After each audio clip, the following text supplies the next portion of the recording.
flood coat installed. Check this out. Ooh, it's like glass.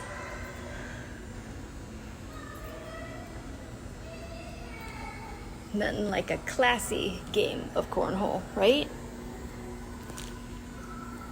Now it's not ready to pull this tape, but I put this tape at the very, very, very, very edge. Oh. Right at the very edge, so we get that surface tension right there to make it like a rounded edge, but using epoxy to do it.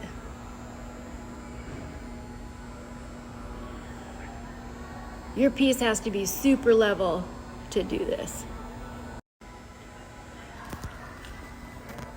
Otherwise, one side is going to be thicker than the other. And then you're going to lose a lot of product that way.